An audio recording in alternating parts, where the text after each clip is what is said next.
ఉత్తరేని ఆకు కోసుకున్నాము. కత్తి పట్టుకొని నిలబడ్డాను అనుకుంటారా, ఉత్తరేని ఆకు ఉంది ఇక్కడ. ఉత్తరేని ఆకు కోసుకున్నాము.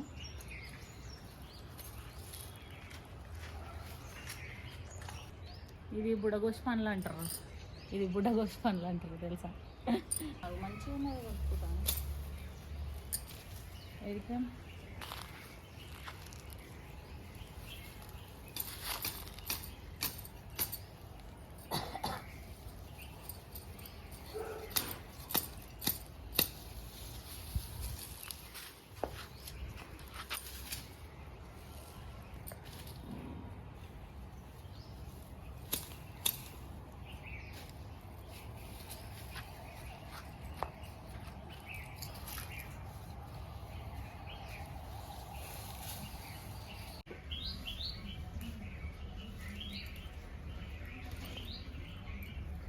ఈ ఆకు తినడం వల్ల జలుబు, దగ్గు, జ్వరము అన్నీ తక్కువైతాయంట. మా నాయన ఫోన్ చేసిండనమాట.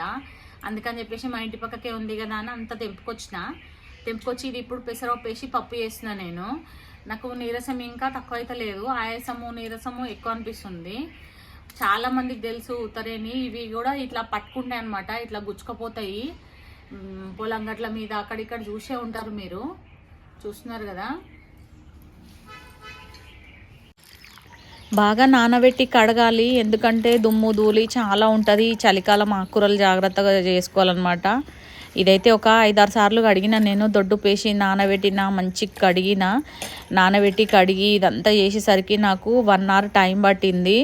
చాలా టైం తీసుకుంటుంది, కాకపోతే రోగాలన్నీ కంట్రోల్ అయిపోతాయి అనమాట. అర్ధగంట నానబెట్టి ఉప్పేసి కడిగి తుడిచి కోసి కట్ చేసి పెట్టిన అనమాట. ఇట్లా పెసరపప్పు వేసి వండుకుందాము. దానికోసమే నేను కుక్కర్ పెట్టేసిన. మంచిగా 2 పావుల నూనె పోసేది. నూనె జరంత ఎక్కువనే పోసుకోరి, కమ్మగా ఉంటుంది అనమాట కూర అనేది నూనె ఎక్కువ పోసుకుంటే. అట్లనే 1 టీ స్పూన్ జీలకర్ర వేసేసిన, 1 టీ స్పూన్ ఆవాలు కూడా వేసేసిన. అవి చిటపటమటంగానే 2 ఎండుమిరపకాయలు కూడా వేసేసిన.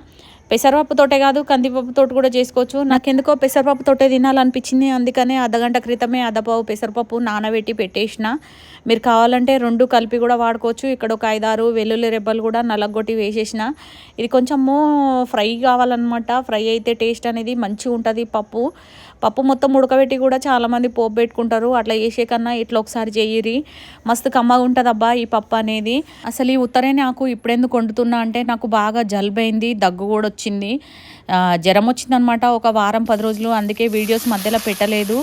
ఇక్కడ పోపు వేగంగానే ఉత్తరేని ఆకు మనం కడిగి పెట్టినాం కదా, అది కట్ చేసుకొని పెట్టుకోవాలి. అది వేసేసుకోవాలన్నమాట. ఒక 2 నిమిషాలు బాగా ఫ్రై చేసుకోవాలి, పసుపు కూడా వేసుకొని. ఈ ఉత్తరేని ఆకు తినడం వల్ల ఆయాసము, దగ్గు, జలుబు, సర్ది అన్నీ కంట్రోల్ అయిపోతాయి. ఫీవర్ కూడా తగ్గుతుంది. ఇంకా మా నాయననైతే మామూలుగా ఉడకబెట్టి కషాయం తాగమని చెప్పిండు. ఇంక ఉడకబెట్టి కషాయం ఎందుకు తాగడం అని చెప్పేసి నేనైతే ఆకుకూర పప్పు చేస్తాను. ఇట్లా చేసేస్తుంది అనమాట.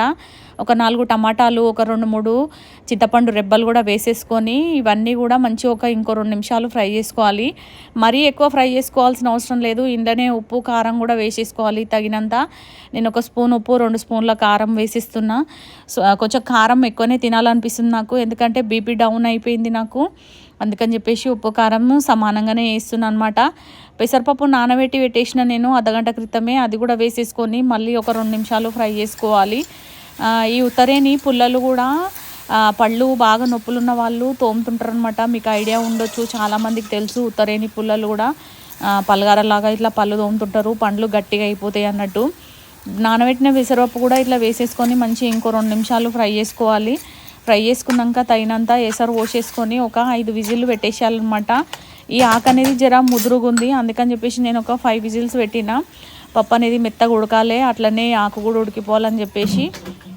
మీకు స్టార్టింగ్లో కొంచెం ఇది పచ్చివాసన అనేది పోయేంత వరకు కొంచెం 2 నిమిషాలు ఫ్రై చేసుకుంటే సరిపోతుంది. మరీ ఎక్కువ ఫ్రై చేసుకోవాల్సిన అవసరం లేదు. ఈ మధ్య వీడియోస్ లేట్ వస్తున్నాయి చాలా, ఎందుకంటే నాకు హెల్త్ అస్సలు బాగుండట్లేదు.